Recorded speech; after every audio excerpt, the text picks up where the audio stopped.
Bismillahir Rahmanir Rahim. Muna gode wa Allah maɗaukakin sarki da ya nufe mu da gabatar da wani darasi na biyu, wato na koyon karatun harshen Hausa ta hanyar rubutun Hausa Binsal. Muhimmancin rubutun Hausa Binsal na ɗaya, da yake fahimtar harshen Hausa abu ne wanda yake rataye da aman furci. Dole rubutun da zai yi wa harshen aiki ya zama zai iya fayyace aman kowane furci, kuma rubutun da zai fayyace wannan amo shi ne rubutun Hausa Binsal. Ga waɗansu misalai nan waɗanda za su tabbatar da haka. A wannan misali, inna ba ta son kuka, inna ba ta son kuka, wannan jimlolin guda biyu ba iri ɗaya ba ne, ga bambancin da ke tsakaninsu. Inna ba ta son kuka, inna ba ta son kuka, wato wannan kuka, wannan kuka. Da rubutun Hausa Binsal ana iya bambance irin waɗannan kalmomi waɗanda suna kama amma suna da bambanci wajen furta su. In za ka furta wannan kalma ta farko za ka ce kuka, wannan kuma kuka, wato bambanci da ke tsakaninsu shine wasali wannan na ƙarshe in an duba za a ga kansa bai yi sama ba kuma bai yi ƙasa ba, amma wannan in an dubi wasalinsa za a ga kansa ya yi ƙasa. Misali na biye,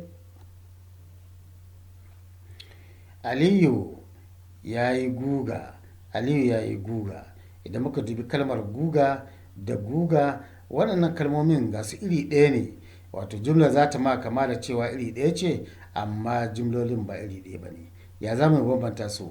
Ga su nan.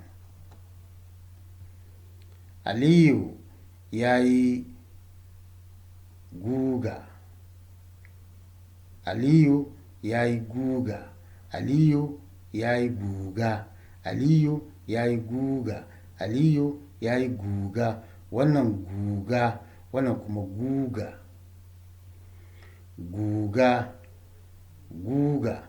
Idan mun dubi wannan za mu ga kansa ya yi ƙasa a farko, wannan kuma za mu ga kansa bai yi sama ba, bai yi ƙasa ba.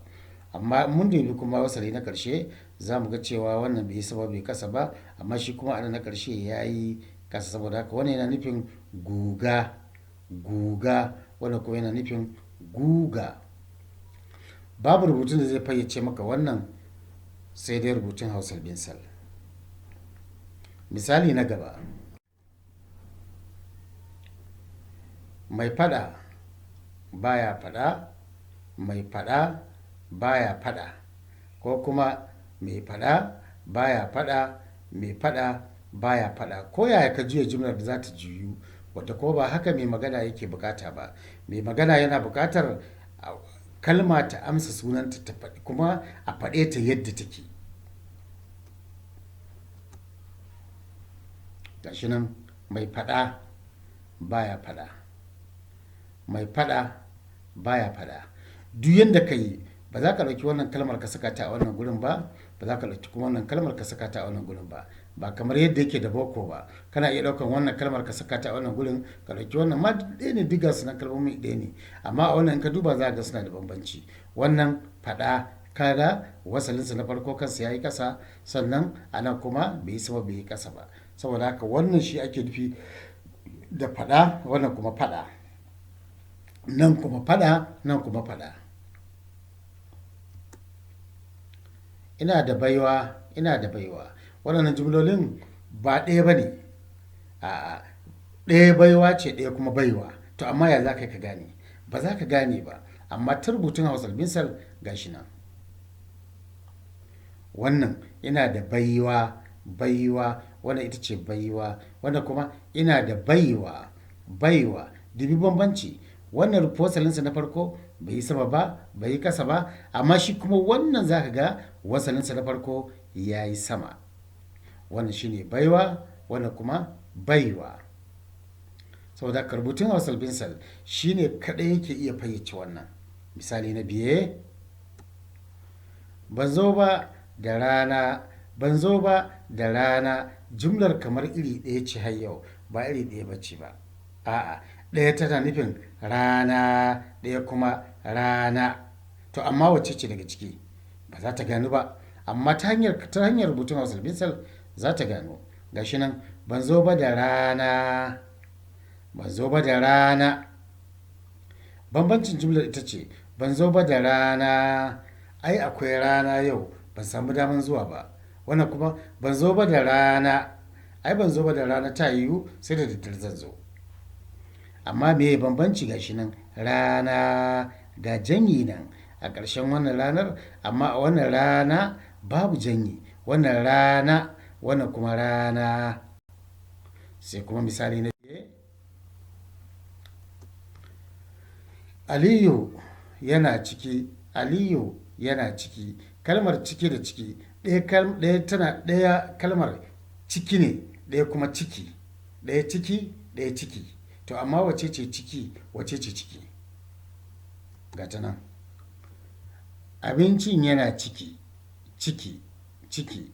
Abincin yana ciki, ciki, ciki, ciki, ciki, ciki.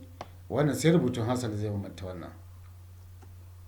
Misali na biye, Sa'idu yana da gora, Sa'idu yana da gora. Kalmar gora da gora, a'a, wato ɗaya gora ce, ɗaya kuma gora ce. To wacce ce gora, wacce ce gora? Ba za ta fito fili ba. Amma da rubutun Hausa binsal gashi nan. Sa'idu yana da gora, gora, gora. Sa'idu yana da gora, gora, gora. Sa'idu yana da gora, gora. Nan kuma Sa'idu yana da gora, gora. Kalmar gora da gora gashi nan sun fito fili. Saboda haka wannan yana nuna muhimmancin rubutun Hausa binsal. Tunda zai iya fayyace kalmomi a yadda ake faɗansu kuma haka za su zo a rubuce.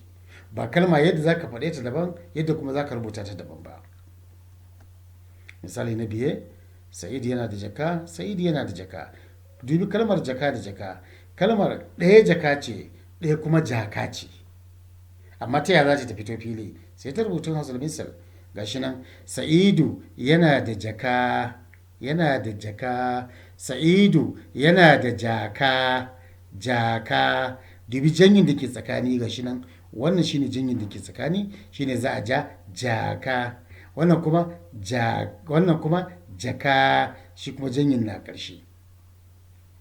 Jaka, wannan kuma jaka. Saboda haka rubutun Hausa binsal yana da muhimmanci matuƙa. Yanzu za mu je ga wasula, amma kafin mu je ga wasula ya kamata a fahimci cewa rubutun Hausa binsal bai da wahala. Cikin ƙaramin lokaci za ka koye shi kuma ka rubuta kuma ka karanta garau-garau babu ainihin wata matsala ko kankani. Ita ce wadda za ta iya aika cikakken saƙo na Malam Bahaushe sosai.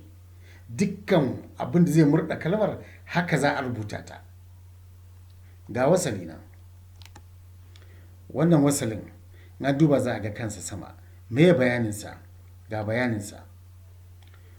Wannan shi ake kira buɗau kai sama.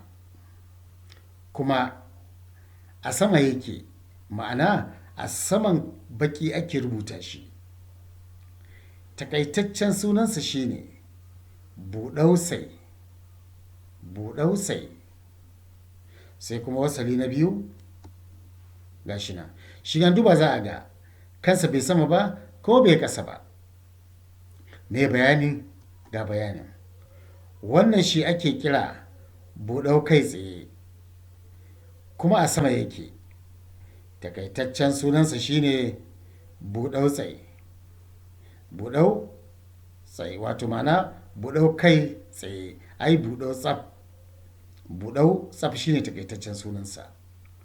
Buɗau tsaf. An takaita sunan kenan. Buɗau tsaf. Sannan sai kuma wasali na gaba. Gashi nan an duba za a ga kansa a ƙasa yake. Me takaitaccen bayani a kansa ba shi nan. Wannan shi ake kira buɗau kai sama. Kuma a sama yake, ma'ana a sama ake rubuta shi. A saman baki ake rubuta shi. Takaitaccen sunansa shine buɗauki. Ai buɗau kai ƙasa. Ai buɗauki wato buɗau kansa a ƙasa yake. Waɗannan su ne wasulla guda uku. Yawan wasullan su ne guda 22, amma mun yi uku daga ciki, yanzu saura 19. Su kuma baƙaƙen yawansu 34 ne. Mun karanta su a darasi na farko. Mai sauraro idan bai samu darasi na farko ba, ya koma zuwa ga darasi na farko ya iya su sosai, sannan sai ya faɗo kan wasulla. Yanzu waɗannan wasulla guda uku za mu kwatanta su, yanzu za mu yi amfani da su mu gani. Za mu shiga farfaru yanzu. Gashi nan. Wannan shine E. E. E. Idan ya haɗu da buɗausai, gashi nan, ai buɗau kai sama, buɗausai, to ya za a karanta shi? Sai a karanta shi sai a ce a, a, a, sai kuma E har yanzu. Idan ya haɗu da buɗau tsaf, ya za a karanta shi? Yadda za a karanta shi ne a, a, wannan a, wannan a, a, sai kuma na biye shi kuma idan ya haɗu da buɗauki, ai buɗau kai ƙasa, shi kuma za karanta shi a, wannan a, wannan a, wannan a, a, a, a, a, a, sai kuma baki na gaba. Wannan shine bai, bai, bai, bai. In ya haɗu da buɗausai, gashi nan ya zai a ce? Sai a ce ba, ba, ba, sai kuma idan ya haɗu da ba, idan ya haɗu da buɗau tsaf, gashi nan sai ya zamanto ba, ba, ba. Idan bai ya haɗu har yanzu da buɗauki, gashi nan ya za a karanta shi kuma? Shi kuma sai ya zamanto ba, ba. Wannan ba, ba, ba, ba, ba, ba. Karanta su gaba ɗaya zai zama a, ba, ba, ba, a, ba, ba, ba. Mai sauraro ya ji bambancin yadda ake kiransu, saboda haka ka yawaita karanta su, ka iya su da kyau. Kamar yadda na faɗa, ɗazun bai da wahala ko kaɗan. Cikin ƙaramin lokaci za ka iya shi, kuma za ka iya karantawa, ka iya rubutawa. A darasin da ya gabata na farko, akwai wanda suka buƙaci lambar waya, saboda haka yanzu zan ba su lambar waya ga ta nan.